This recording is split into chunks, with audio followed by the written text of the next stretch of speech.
Data structure. Data কথার অর্থ আমরা অলরেডি জেনে ফেলেছি যে ডেটা হলো কি আমাদের উপাত্ত, আর স্ট্রাকচার অর্থ গঠন।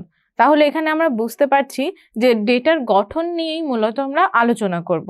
তাহলে চলেন ডেটা স্ট্রাকচার কি সেটা আসলে দেখে নেই আমরা। ডেটা স্ট্রাকচার হলো কম্পিউটার ডেটা সংগঠিত এবং সঞ্চয় করার একটি পদ্ধতি। তার মানে ডেটাটা কিভাবে গঠন হচ্ছে বা সংগঠিত হচ্ছে সেই সম্পর্কে এবং এটা কিভাবে আমরা স্টোর করে রাখতে পারি তারই একটা পদ্ধতি।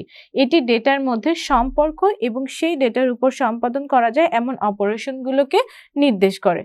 সহজ কথায় ডেটা স্ট্রাকচার হলো ডেটাকে কিভাবে সাজানো যায় বা ম্যানেজ করা উচিত সেই সম্পর্কে একটি পরিপূর্ণ নির্দেশনা বা গাইডলাইন।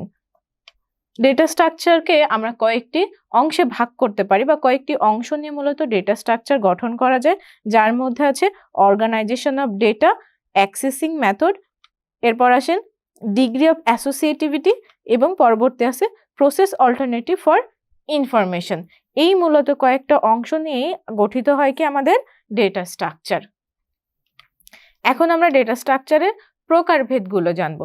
ডেটা স্ট্রাকচারকে মূলত দুই ভাগে ভাগ করা যায়, একটা হচ্ছে প্রিমিটিভ ডেটা স্ট্রাকচার আর একটা হচ্ছে non primitive data structure. Primitive data structure আমরা অলরেডি গত ক্লাসেই যে আমরা বিভিন্ন ধরনের ডেটা টাইপগুলো শিখে আসলাম সেগুলোর মধ্যে আমরা জেনেছি যে প্রিমিটিভ ডেটা স্ট্রাকচারের মধ্যে আমাদের থাকে ইন্টিজার থাকতে পারে, আমাদের ফ্লোট থাকতে পারে, আমাদের ক্যারেক্টার থাকতে পারে, আমাদের ডাবল থাকতে পারে। এইগুলো মূলত আমাদের প্রিমিটিভ ডেটা স্ট্রাকচার, যেগুলোর ব্যাখ্যা আমরা অলরেডি গত ক্লাসে দেখেছি। কোনো কারণে আপনি যদি সেই ক্লাসটা মিস করে থাকেন তাহলে আপনি যেয়ে দেখে আসতে পারেন। এরপরে আসেন নন প্রিমিটিভ ডেটা স্ট্রাকচার। নন প্রিমিটিভ ডেটা স্ট্রাকচারকে আবার ক্রমান্বয়ে দুইটা অংশে ভাগ করা যায়, একটা আছে লিনিয়ার আর একটা হচ্ছে নন লিনিয়ার।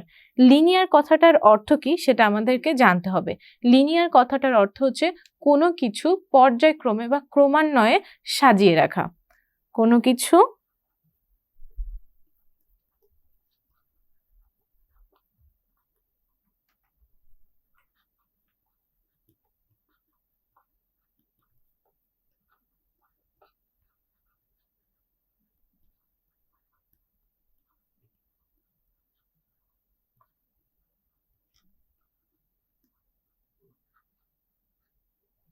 কোনো কিছু পরপর অথবা ক্রমান্বয়ে সাজিয়ে রাখাকে আমরা মূলত বলবো লিনিয়ার ডেটা স্ট্রাকচার। আর নন লিনিয়ার কি? তাহলে অবশ্যই তার বিপরীত, যা হচ্ছে এলোমেলো ভাবে সাজানো থাকবে বা এলোমেলো থাকবে, তাই না?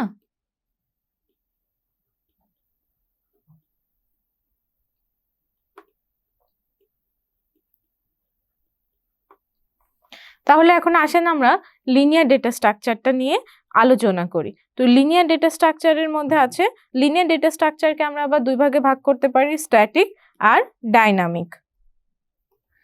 এই স্ট্যাটিকের মধ্যে আছে অ্যারে। অ্যারে কথাটা আমরা গত ক্লাসে অলরেডি শিখেছি। তারপরেও আমি বলে দিই যে হোমোজেনিয়াস ডেটা টাইপগুলোকে আমরা যখন পরপর একসাথে সাজিয়ে রাখতে যাব তখন আমরা যেই ডেটা টাইপটা ব্যবহার করব সেটা হচ্ছে আমাদের অ্যারে। এখন আমরা ডাইনামিক ক্যাটাগরির লিঙ্ক লিস্ট নিয়ে আলোচনা করব। তো লিস্টের আবিধানিক অর্থ তালিকা।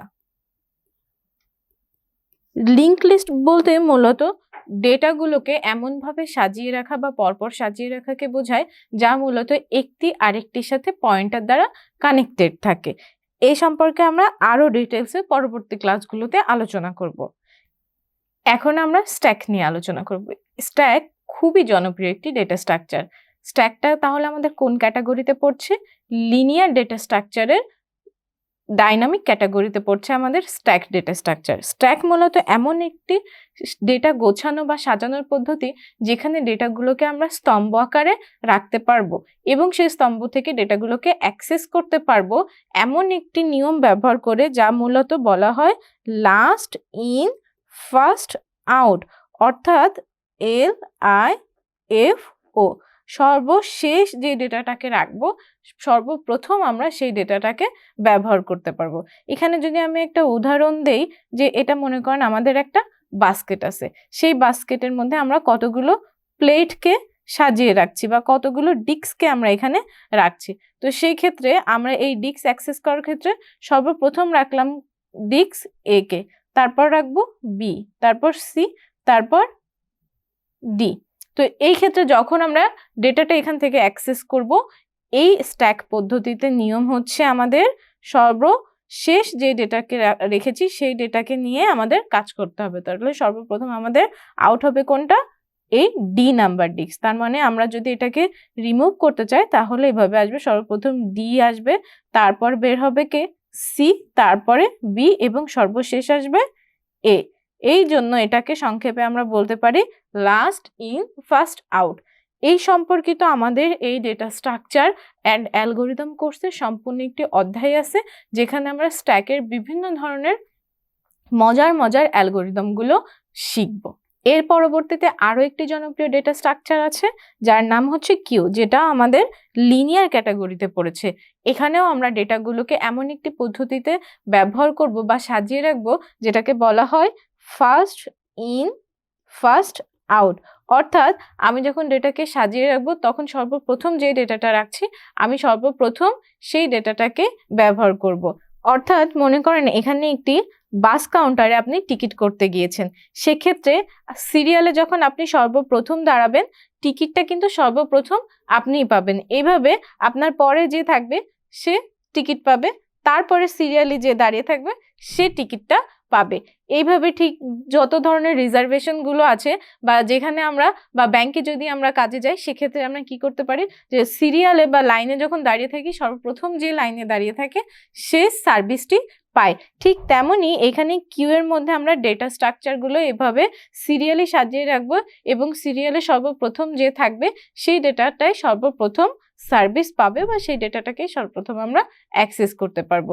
এই সম্পর্কিত আমাদের একটি সম্পূর্ণ অধ্যায় আছে যেখানে আমরা এই কিউ নিয়ে আলোচনা করব।